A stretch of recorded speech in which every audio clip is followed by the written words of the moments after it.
My name is Jenee Johnson. I am the Program Innovation Leader, Mindfulness, Trauma, Racial Healing. And we are here for healing. We are here to put our kind love and attention on ourselves and move through the system, the things that are a little crunchy, things that may be a little resistant, things that may be causing us a little discomfort, a little heartache,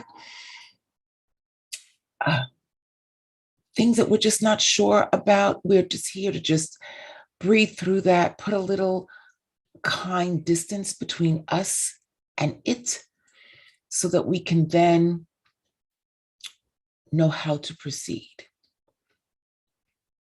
It's a wonderful practice I'm going to give you. I'm going to talk to you about trauma today, but I want to talk to you first about this practice called STOP, stop. So the first S is for just that, stop. T, take a breath. Observe what's happening to you in mind, in body, in surroundings. What is the impact on the people or person that you're engaged with? Just take a moment to observe. What is the energetic signature of the moment? And in that observation, as you are breathing, you can make a decision on how to proceed mindfully.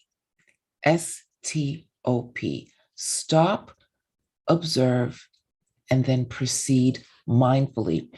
Proceeding mindfully means that we make a choice and a decision as opposed to being reactive, as opposed to just knee-jerk, but we actually regain access to our prefrontal cortex with the breath, and then we could decide.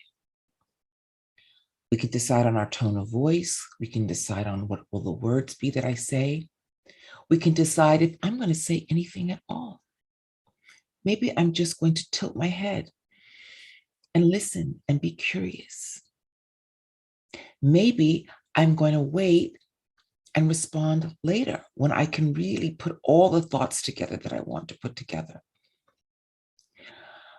Dr. Viktor Frankl says that between stimulus and response, there is a space. And in that space lies our power to choose our response.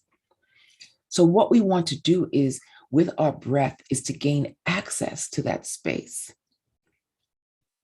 Because in the stress or trauma event, what happens is we have this event or an experience, and it has an effect.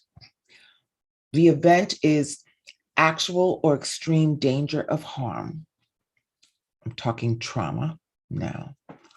The experience of it that we have in our body is fight, flight, freeze, appease, we call it fawning, or we dissociate. It's like we come out of our body is left, but we have left the building, so to speak.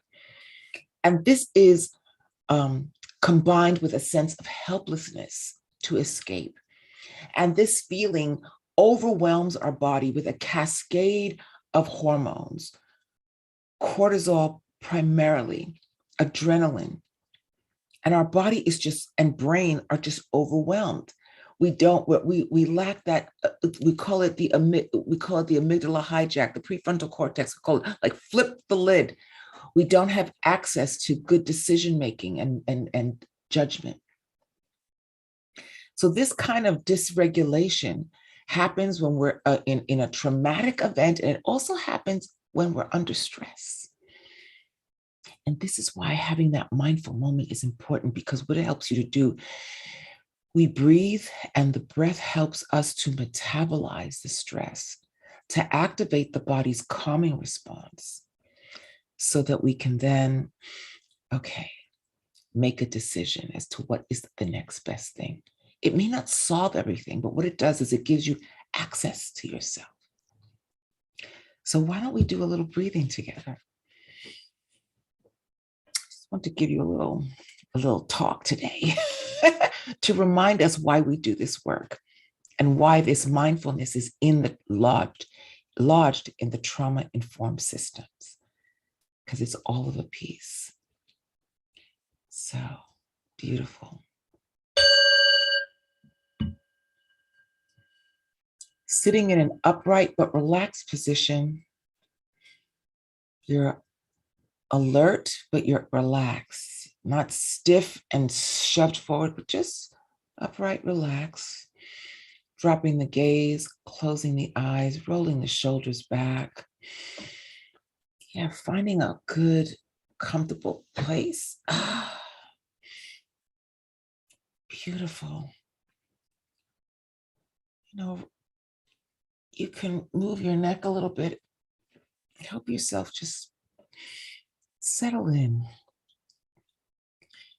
And let's find our breath. Inviting the body to relax. Focus your attention on your breath. Notice the potency of the inhale and the exhale. See if you can breathe in and out of your nostrils, your nose. Your nose is actually equipped to filter the incoming air.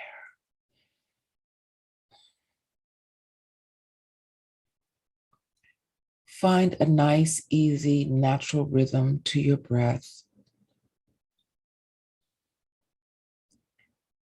Let your mind, your attention follow the course of the breath.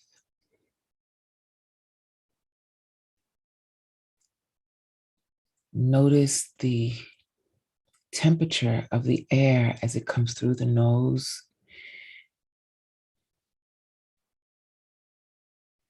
With each breath, fill your belly. Notice the contraction of your belly as you exhale. Deep belly breaths help us to metabolize stress, activate calm.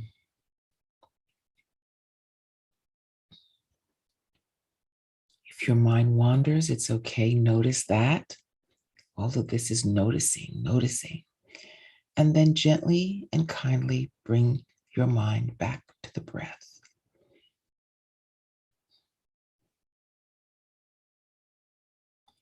This is the practice, metta attention, paying attention to how I am paying attention, noticing, breathing, inviting calm. Calm, you are welcomed here. Calm, I really like you.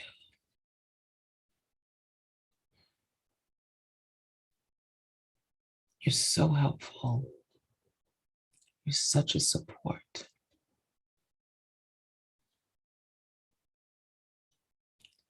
Staying with the breath, being kind and easy on yourself. We're all doing the best we can. You have made it here to this moment, and that is wonderful.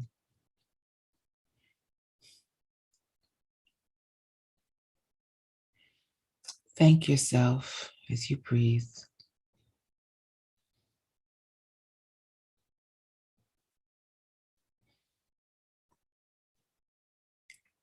You're sending away any overwhelm of brain and body, any sense of disintegration. We're pulling ourselves together gently with the very gift the body has given us, which is the breath.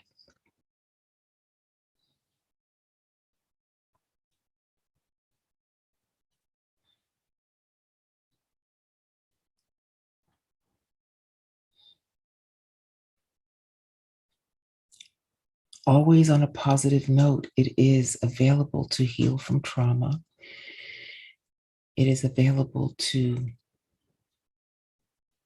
de-stress or to manage the chaos of stress.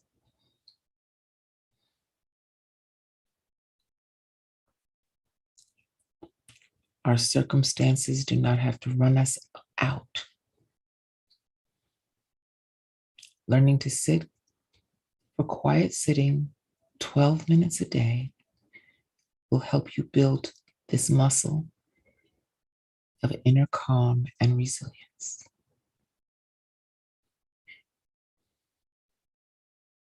Stay with your breath.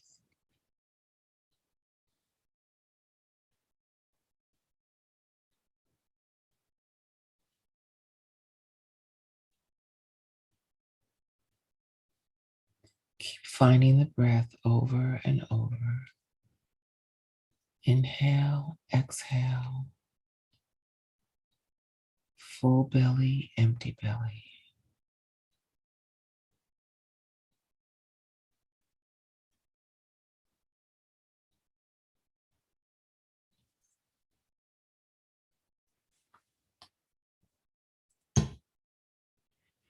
You've got this.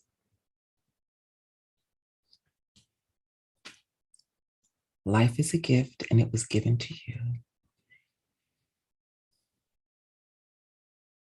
No forcing, just breathe.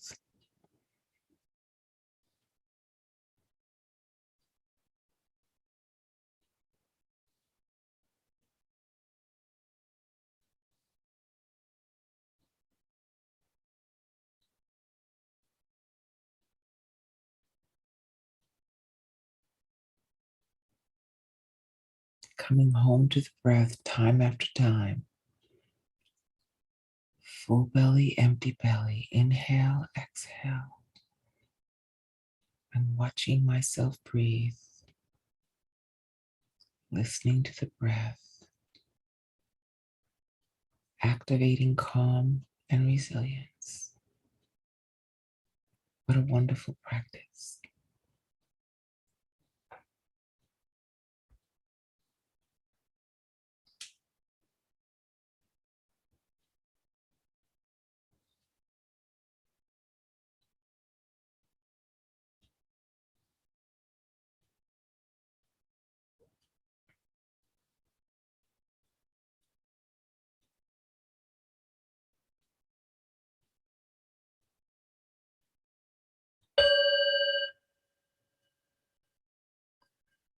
Lifting the gaze, opening the eyes, giving yourself a stretch. That's lovely that you give this to yourself. Remember, the dose, if you will, is 12 minutes a day. This is the work of Dr. Amishi Jha. Her book is called Peak Mind. 50% of our time is lost due to distraction. Our phones, the chaos of the world, and this time helps us to regain our attention. And your attention is your life. So it was nice being with you.